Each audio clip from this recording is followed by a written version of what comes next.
wa ma anfaqtum min syai'in fahuwa yukhlifuh. Tidaklah kalian berinfak di jalan Allah dengan satu pemberian, dengan sesuatu yang ia infakkan, maka kecuali Allah Subhanahu wa taala akan memberikan, akan menggantikan dengan sesuatu yang lebih baik darinya dan lebih baik dari apa yang ia infakkan. Sehingga juga Rasulullah dalam hadis qudsi juga Allah Subhanahu wa taala berfirman, hadis dari Abu Hurairah yang diriwayatkan oleh Imam Muslim. Kata Allah dalam hadis qudsinya, "Ya ibna Adam, wahai anak Adam, wahai manusia, unfik alaika." Berinfaklah kalian. Kalau kalian seandainya yang akan mendapatkan syafaat pada hari kiamat kelak nanti. Karena dengan syafaat Rasulullah sallallahu alaihi wasallam umat ini semua akan masuk surga. Karena kata beliau sallallahu alaihi wasallam mengatakan, "Kullu ummati tadkhulunal jannah."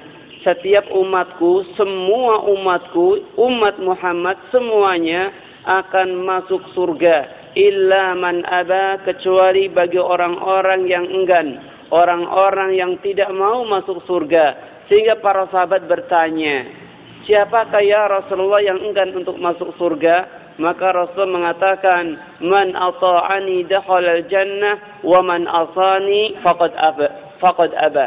Barang siapa yang mentaatiku, maka dialah berhak untuk masuk surga. Dan barang siapa yang bermaksiat kepadaku, maka baginya neraka. Baginya orang-orang yang enggan tentunya balasannya adalah neraka. Bapak Ibu sekalian yang saya hormati, wabil khusus kepada Bapak Amir Syarifuddin, hafizahullahu ta'ala, semoga Allah tetap menjaga dan memberikan kesehatan kepada beliau dan keluarga beliau. Dan semoga ibu-ibu semua yang datang di sini tetap diberikan keistiqomahan dan keimanan kepada Allah Subhanahu wa ta'ala. Baiklah, di dalam kesempatan pada siang hari ini saya akan menyampaikan satu pembahasan yang berkenaan dengan mafatihur rizki. Apa yang dimaksud dengan mafatihur rizki? Yang dimaksud dengan mafatihur rizki adalah kunci-kunci rizki. Miftah artinya kunci, miftahun kunci. Mafatih kunci-kunci. Kita sekarang akan menyebutkan mafatihur rizki, kunci-kunci rizki. Yang akan saya sebutkan ada 8 poin yang akan membukakan pintu rizki dan juga pintu keberkahan. Meskipun ataupun pada hakikatnya Allah Subhanahu wa ta'ala sudah menjamin, Allah Subhanahu wa ta'ala sudah menentukan bagi setiap orang akan kadar rizki yang Allah berikan kepadanya. Sebagaimana telah kita yakini berdasarkan sabda Nabi sallallahu alaihi wasallam dari Abdullah bin Mas'ud radhiyallahu taala anhu menceritakan, kata beliau, kata Abdullah bin Mas'ud, seorang ulama tafsir, ahli qiraah di zaman sahabat, ulamanya sahabat, beliau mengatakan, haddatsana Rasulullah sallallahu alaihi wasallam wa huwa shadiqul masduq.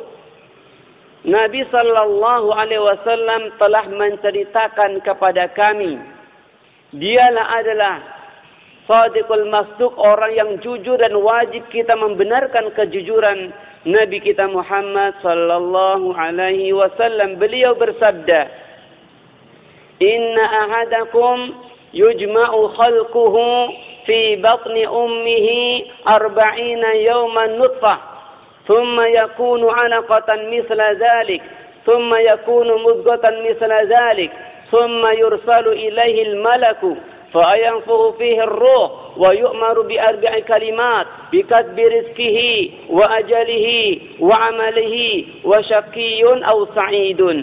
Hadis yang diriwayatkan oleh Imam Muslim.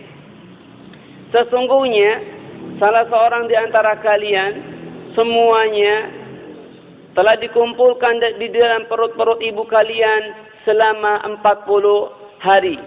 Selama 4 bulan. Ataupun beliau mengatakan inna ahadakum yujma'u sesungguhnya kalian telah dikumpulkan di dalam perut ibu kalian selama 40 hari. Itu berupa apa? Berupa air mani. Itu nutfatan. Inna ahadakum yujma'u fi batni ummihi 40 yawman nutfah. Fi 40 yawman nutfah. Pada 40 hari pertama ketika seorang masih dalam perut kandungan ibunya selama 40 hari, itu masih dalam keadaan segumpal ataupun berupa cairan air mani. Kemudian summa yakunu 'alaqatan misla dzalik. Kemudian 40 hari berikutnya itu menjadi segumpal darah, Summa yakunu mudghatan misla dzalik. Kemudian 40 hari berikutnya menjadi segumpal daging. Maka genaplah usianya 120 hari. Yaitu berapa bulan? 4 bulan. Jadi ketika seorang ataupun janin berusia 4 bulan dalam perut kandungan ibunya ataupun 120 hari, maka summa yursalu ilaihil malaku. Maka Allah Subhanahu wa taala mengutus malaikatnya untuk apa? Untuk meniupkan ruh di dalam jasad, di dalam janin yang ada di dalam perut seorang ibu.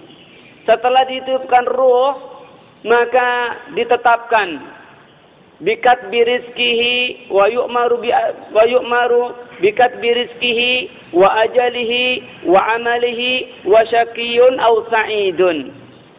Setelah ditiupkan ruh ketika usia 4 bulan ataupun 120 hari, lalu ketika itu sudah ditetapkan, sudah ditentukan, sudah ditakdirkan tentang apa? Bikatbi rizkihi, tentang rizki, kadar rizki yang ia terima, sudah ditentukan. Kemudian bikatbi rizkihi wa ajalihi, tentang ajal umurnya, sudah ia tentukan, jatah umurnya berapa tahun tinggal di dunia. Sehingga umat Rasulullah ini usianya antara baina 60 wa 70. Umat Rasulullah ini usianya antara 60 tahun sampai 70 tahun. Selebihnya itu merupakan tambahan umur untuk bertaubat kepada Allah Subhanahu wa taala. Kecuali umat-umat terdahulu seperti Nabi Nuh alaihi salam. Nabi Nuh aja berdakwah berapa tahun? 950 tahun.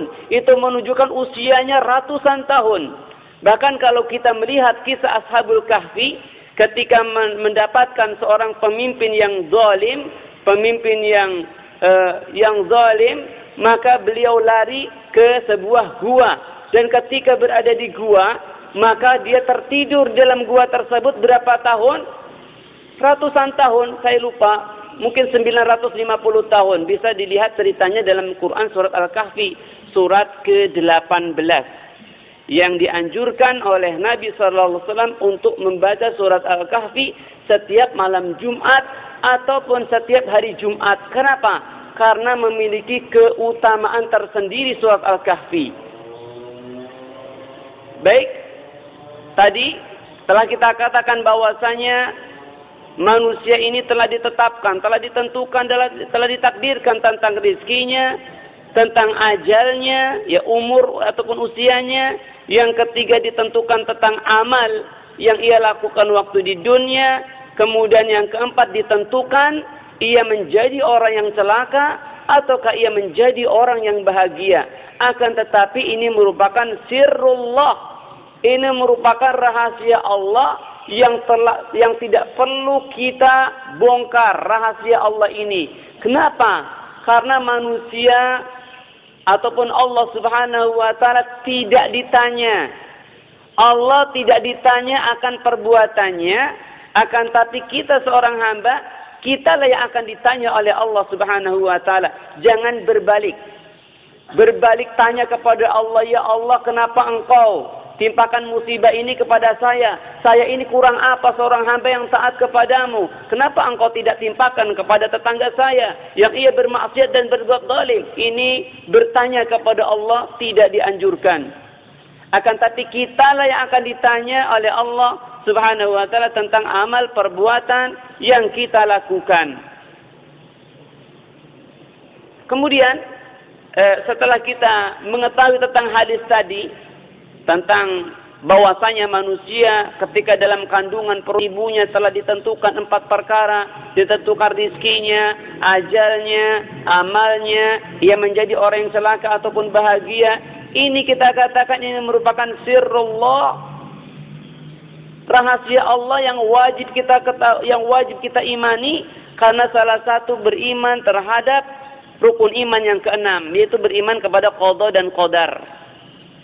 Akan tapi itu adalah rahasia Allah. Tugas kita adalah menjalankan kehidupan ini penuh dengan makna dan penuh dengan manfaat. Baik yang akan mendatangkan manfaat di dunia maupun yang kiranya juga akan mendatangkan manfaat di akhirat.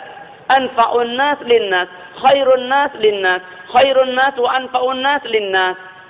Karena manusia yang paling bermanfaat, manusia yang paling baik, manusia yang paling bermanfaat manakala dia memberikan manfaat kepada orang lain. Dan sebaliknya, orang tidak memiliki manfaat manakala ia tidak menebarkan manfaat kepada orang lain. Anfa'un nas linnas, khairun nas wa anfa'un nas linnas. Orang yang paling baik, orang yang paling bermanfaat ketika ia berbagi, ketika ia memberikan manfaat kepada saudaranya yang lain. Tugas kita menjalani hidup penuh dengan makna dan mendatangkan manfaat, baik manfaat dunia maupun juga manfaat akhirat. Baiklah, saya akan menyebutkan tentang mafatihur rizki. Ini pun juga telah ditetapkan di dalam Al-Quran dan Sunnah Rasulullah sallallahu alaihi wasallam, dan ini merupakan wasilah, perantara yang akan menjadikan hidup kita bahagia, yang akan menjadikan harta kita, rizki kita menjadi berkah. Yang pertama, di antara mafatihur rizki, kunci-kunci rizki yang akan membuka pintu rizki, yang akan mendatangkan rizki kepada setiap hamba, yang pertama adalah istighfar wa taubah. Ternyata memiliki hikmah.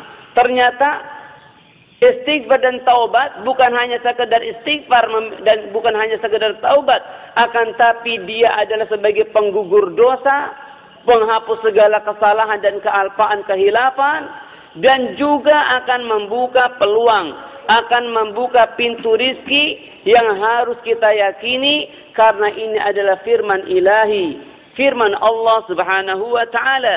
Allah menyebutkan di dalam surat Nuh ayat 10 sampai ayat 12. Ketika Nabi Nuh berdakwah kepada kaumnya, bahkan berdakwah kepada anak dan istrinya.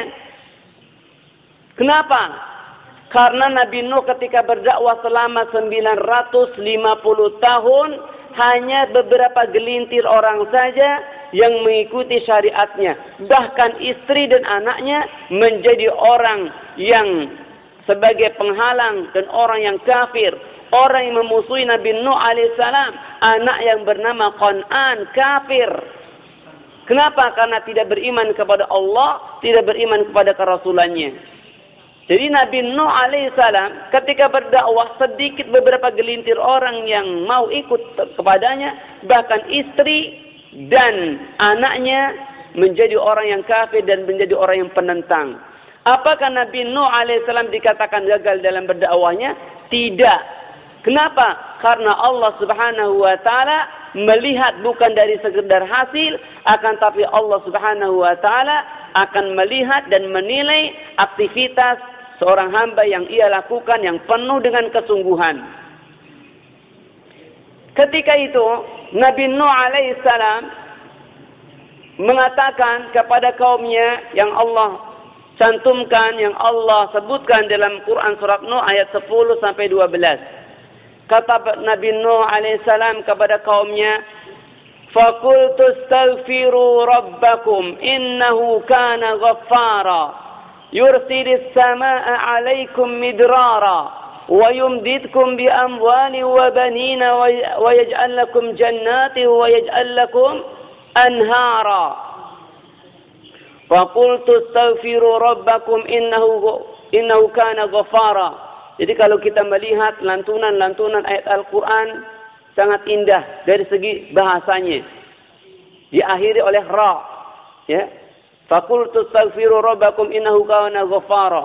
Yursilis samaa'a 'alaikum midrara wa yumdidkum bi amwali wa banina wa yaj'al lakum jannati wa yaj'al lakum anhara. Ra semua. Ada lagi yang diakhiri oleh nun. Nun wal qalami wa ma yasturun ma anta bi ni'mati rabbika bimajnun wa inna lakal ajrun ghairu mamnun wa innaka la'ala khuluqin 'azim. Nun semua indah lantunan ayat Al-Qur'an. Kata beliau, Nabi Nuh alaihissalam mengatakan kepada kaumnya, aku katakan kepada kaumku, wahai kaumku, istaghfiru rabbakum, beristighfarlah kalian kepada Allah, mohon ampun atas dosa dan maksiat yang kalian lakukan. Istaghfiru rabbakum innahu kana ghafara. Karena sesungguhnya Allah adalah zat yang maha pengampun, zat yang maha penerima taubat. Kalau seandainya mereka mau beristighfar, memohon ampun atas segala kehilafan yang ia lakukan, bukan hanya mendapatkan keuntungan dunia, bukan hanya mendapatkan keuntungan akhirat, akan tapi mendapatkan keuntungan dua-duanya. Allah katakan, yursilis samaa'a 'alaikum midrara. Allah akan berikan kepada mereka hujan lebat yang nanti hujan tersebut akan menumbuhkan tanaman-tanaman menjadi hijau, menjadi subur, yang akhirnya ia akan memanen hasil buah dari tanaman tersebut. Ini merupakan rizki yang akan Allah berikan kepada sang hamba. Kemudian yursilis samaa'a 'alaikum midrara wa yumdidkum bi amwali wa banina wa yaj'al lakum jannati wa yaj'al lakum anhara. Bukan hanya sekedar turunnya hujan yang Allah berikan sebagai nikmat, akan tapi Allah Subhanahu wa taala akan memberikan anak keturunan kepadanya. Allah akan memberikan harta benda. Allah akan memberikan harta yang akan membahagiakannya. Allah Subhanahu wa taala akan memberikan anak-anak keturunan yang menjadi buah hatinya.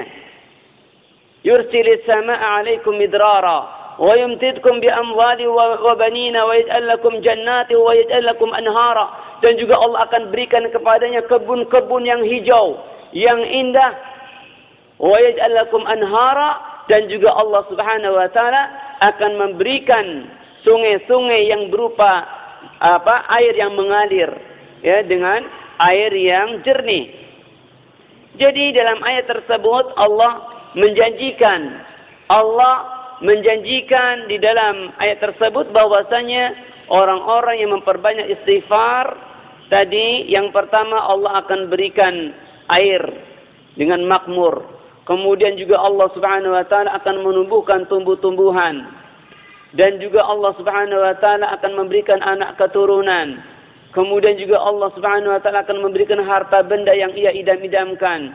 Semuanya Allah sediakan. Bagi siapa istighfar, tentunya dengan penuh keyakinan ketika menghayati ayat Al-Quran tersebut. Bisa dilihat surat Nuh ayat 10 sampai 12. Ayat 10 sampai 12. Dan dalam ayat yang lain, ya, dalam ayat yang lain, surat Hud ayat 52, Allah menyebutkan tentang balasan bagi orang-orang yang memperbanyak istighfar yang keluar dari lisannya, yakni membaca lisannya dengan senantiasa istighfar dan taubat kepadanya. Astaghfirullah wa atubu ilaih. Kami memohon ampun kepada Allah dan juga kami bertaubat kepadanya. Allah katakan dalam Quran surat Hud ayat 52. Surat Hud ayat 52. Allah katakan, wa ya qaumi astaghfiru. Wahai kaumku, beristighfarlah kalian kepada Rabb kalian. Mohon ampunlah kalian kepada Tuhan kalian. Summa tubu ilaih. Kemudian hendaklah kalian segera bertaubat kepada Allah atas segala dosa, maksiat, kehilafan, kealpaan yang telah ia lakukan. Kalau kalian istighfar memohon ampun kepada Allah, kalau kalian bertaubat memperbanyak taubat kepada Allah, yursilis samaa alaikum midrara. Allah Subhanahu wa taala akan menurunkan hujan kepada kalian dengan hujan yang sangat lebat yang akan mendatangkan manfaat. Ini pun juga Rasulullah sallallahu alaihi wasallam mengajarkan kepada kita ketika turun hujan maka kita membaca doa. Doanya sangat pendek sekali. Doanya adalah Allahumma sayyiban nafi'a. Allahumma sayyiban nafi'a. Ya Allah, dengan turun hujan ini jadikanlah air hujan ini menjadi manfaat penuh barokah. Ketika selesai hujan, maka kita pun juga diperintahkan untuk berdoa. Doanya gimana? Mutirna bifadlillah wa rahmatik. Pendek sekali. Pendek sekali. Mutirna bifadlillah wa rahmatik. Hujan telah turun, tentunya mendatangkan keutamaan, kemudian mendatangkan rahmah kasih sayangmu ya Allah. Kemudian wa yazidkum quwwatan ila quwwatikum. Orang yang memperbanyak istighfar dan taubat kepada Allah yang disebutkan dalam surat Hud ayat 52 ini. Pertama, dia akan mendapatkan Allah Subhanahu wa taala akan menurunkan hujan yang akan menjadikan manfaat untuk hamba. Kemudian Allah Subhanahu wa taala akan menumbuhkan, akan menambahkan kekuatan ya kepada kalian. Wala tatawallau mujrimin, janganlah kalian berpaling untuk kembali untuk melakukan itu berbuat dosa ataupun berpaling daripada mujrimin, orang-orang yang berbuat dosa. Jadi istighfar dan taubat ini merupakan salah satu kunci pembuka untuk mendatangkan pintu rezeki. Baik itu berkenaan dengan harta benda, baik itu berkaitan dengan keturunan. Memperbanyak istighfar penuh dengan keyakinan, memohon kepada Allah. Insya Allah Subhanahu wa taala akan mencukupkan rizkinya dan juga Allah Subhanahu wa taala akan memberikan keturunan kepadanya. Kemudian juga dalam hadis yang diriwayatkan hadis yang bersumber dari Abdullah bin Abbas radhiyallahu taala anhu, beliau mengatakan, Rasulullah bersabda, "Man aktsara al-istighfar." Barang siapa yang memperbanyak istighfar. Barang siapa yang memperbanyak istighfar, karena dalam hadis dalam riwayat disebutkan bahwa Rasulullah itu dalam satu hari tidak kurang ya dari 100 ataupun 10 kali mengucapkan dari lisannya itu istighfar. Itu astaghfirullah wa atubu ilaih. Tidak kurang dari 70 kali. Dalam riwayat lagi tidak kurang dari 100 kali keluar dari lisannya yaitu kalimatul thayyibah, itu kalimatul istighfar. Sehingga kata beliau dalam hadis yang bersumber dari sahabat Abdullah bin Abbas mengatakan, man aktsara al-istighfar, barang siapa yang memperbanyak istighfar dari lisannya, ja'alallahu lahu min kulli hammin farajan. Maka Allah Subhanahu wa taala akan menjadikan baginya, akan membukakan, akan memberikan solusi kepadanya dari setiap kegalauan, dari setiap kegundahan, dari setiap kesedihan, itu jalan keluar. Karena ini merupakan janji Allah Subhanahu wa taala, inna ma'al usri yusra, fa inna ma'al usri yusra, inna ma'al usri yusra. Setiap ada kesulitan pasti ada kemudahan. Setiap ada kesempitan pasti ada jalan. Ini merupakan ketentuan yang Allah kabarkan di dalam Al-Qur'an. Ya. Fa inna ma'al usri yusra. Setiap kesulitan ada kemudahan. Setiap kesempitan ada jalan keluar. Ditekankan lagi dalam hadis Nabi sallallahu alaihi wasallam, man aktsara al-istighfar ja'alallahu lahu min kulli hammin farajan. Barang siapa yang memperbanyak istighfar, maka Allah Subhanahu wa taala akan menjadikan kepadanya, akan membukakan pintu harapan baginya dari setiap kegundahan, kegelisahan, kegalauan, jalan keluar, kemudahan. Ini adalah ketentuan. Ini yang pertama yang berkaitan dengan mafatihur rizki, kunci-kunci rizki. Akan tapi perlu adanya keyakinan yang ditanamkan dalam hati. Karena ini merupakan firman Allah Subhanahu wa ta'ala yang harus kita yakini, harus kita imani. Ini yang pertama. Kemudian yang kedua adalah at-taqwa. At-taqwa. Kunci rizki yang kedua adalah taqwa. Kunci rizki yang pertama adalah istighfar dan taubat. Sebagaimana telah kita sebutkan ayat Al-Quran dan hadis Nabi Sallallahu Alaihi Wasallam. Bahkan orang yang memperbanyak istighfar ini, kata Rasulullah, wa min kulli dayyikin makhrajan. Setiap kegundahan ada jalan keluar. Setiap ada kesempitan ada kemudahan. Bahkan dalam kata Rasulullah dalam hadis yang diriwayatkan oleh Imam Abu Dawud dari Abdullah bin Abbas yang mengatakan, wa razaqahu min haitsu la yahtasib. Dia akan mendapatkan rizki dari arah yang tidak ia sangka-sangka.